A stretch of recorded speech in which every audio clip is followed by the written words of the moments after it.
Ang DOE, 2 days lang. Tama ba yun?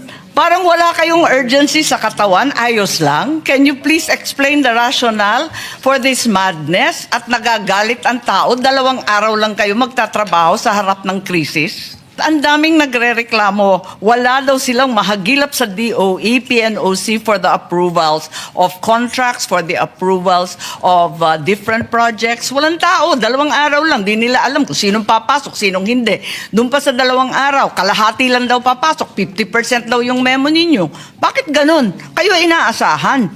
Namamatay na yung tao ng gutom, hindi na makapaghanap buhay. Wala nang ani, wala nang pagkain. At ang DOE ay nagbabakasyon. Tama ba yun? Mr. Chair, hindi po nagbabakasyon ng DOE. I mean, we work from 8 up to 8 in the evening, doing meetings and doing everything that we can do just to keep our country sufficient in supply and monitor the prices. All of them are working even harder now than we kahit dapat lang po, dapat lang. But how does DOE manage the crisis if half of its personnel is away? Kahit i-zoom mo pa yan nakatakot-takot, kung nangangalahati lang at 2 araw lang, yan lang talaga maaasahan. Anong klase yan?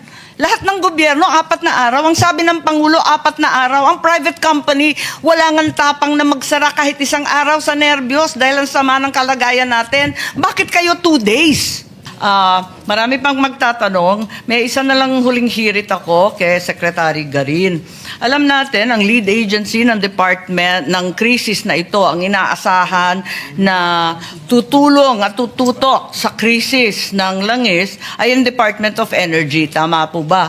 Pati yung attached agencies, they are supposed to take the lead in handling the energy crisis as we understand it today, including ERC, NAPOCOR, lahat ng narito, higit sa lahat PNOC with legendary reserves kung saan man sila. And this is stated in your mandate. And the President also wrote that, in fact, there would be a cutting back in government agencies to 4 days.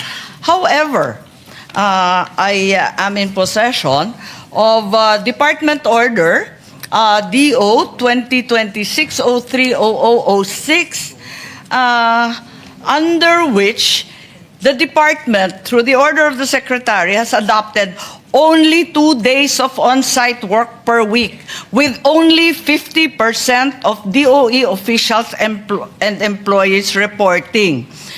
And the rest is all work from home. In comparison to Memo Circular 114, they were mandated for a 4-day on-site work arrangement. Our private companies, in order to make a living and to stay above water, have chosen to stay on-site 5 days. Hindi sila nagbabawas. Only a few companies like Del Monte and Aboitiz, nagbawas nga, Monday naman to Thursday. Ang DOE, 2 days lang. Tama ba yun?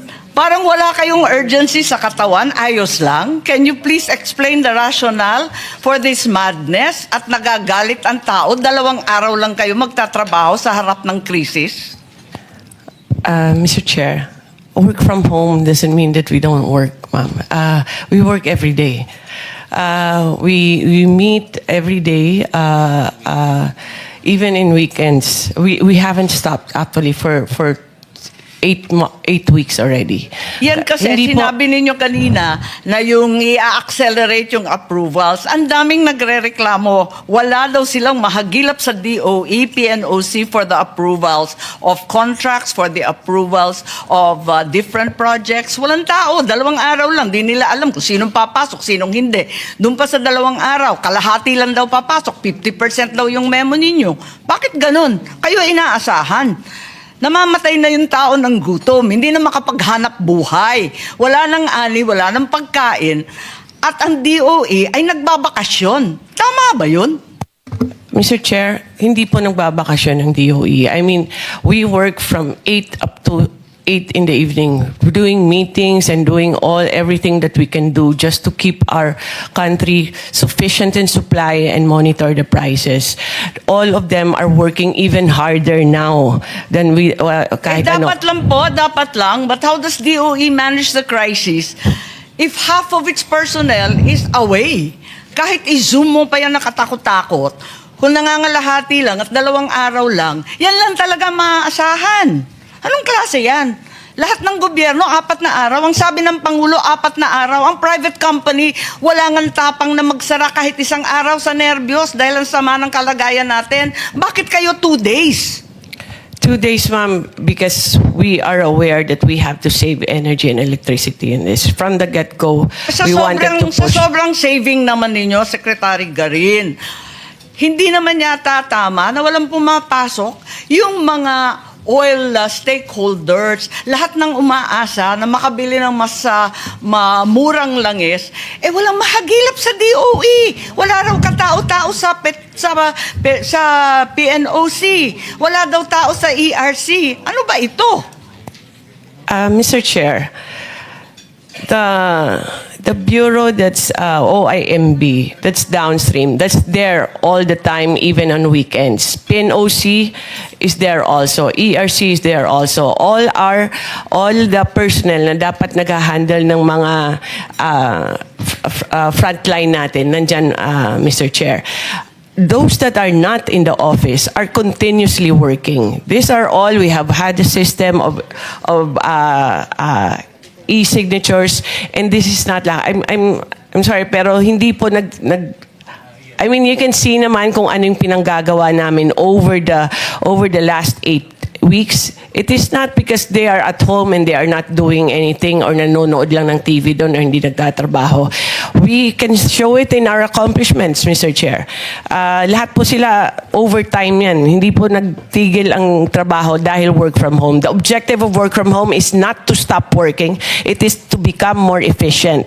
Ngayon po, we are trying to save for the country para Hindi ba sinabi ng Pangulo na 4 days? Bakit kayo kinalahati pa yung 4 days?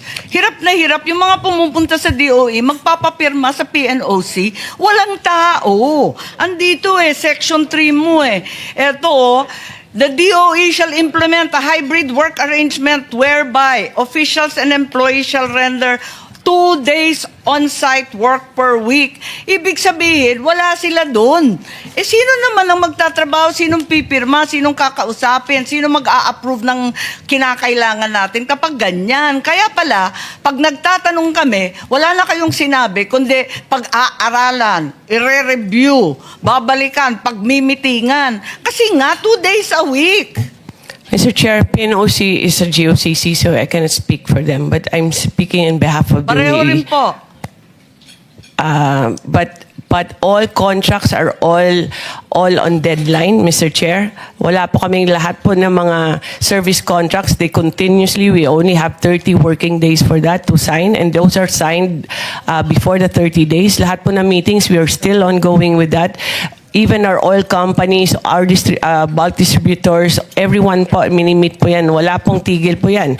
Even on Friday, I have 6 meetings with all the LGUs, and that doesn't stop us from working.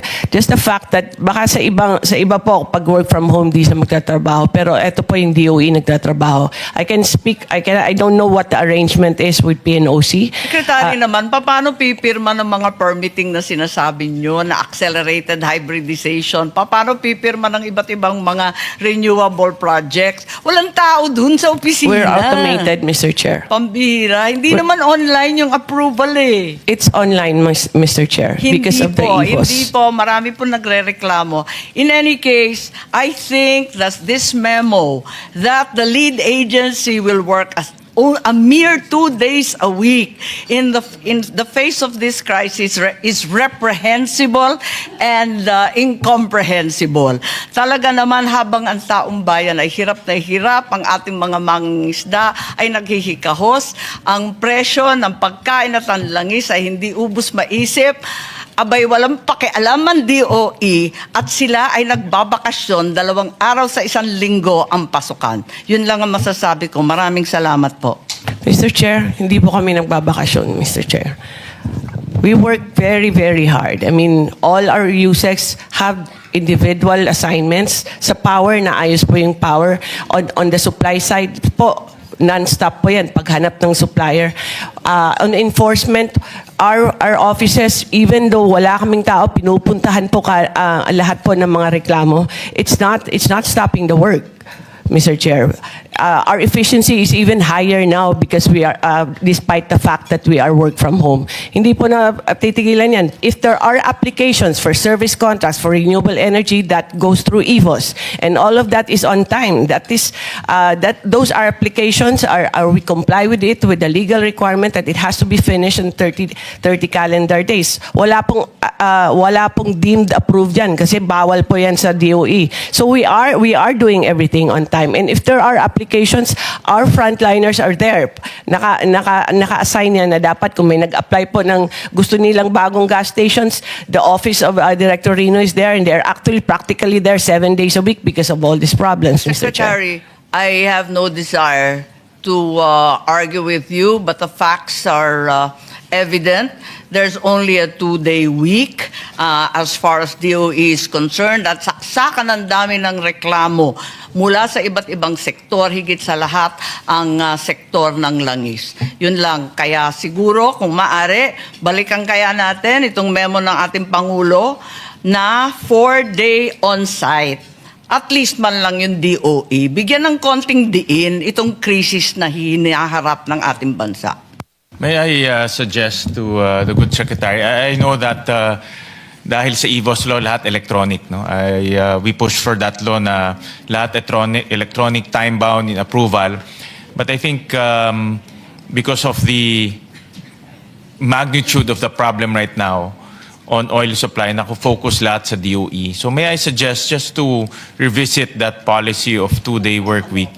On the other side is also optics eh. No? Lahat nakatingin sa DOE. Pero kung 3 beses sa isang linggo hindi nakikita, no? There's also the optics problem rin in that sense. No? So may I just suggest to revisit that.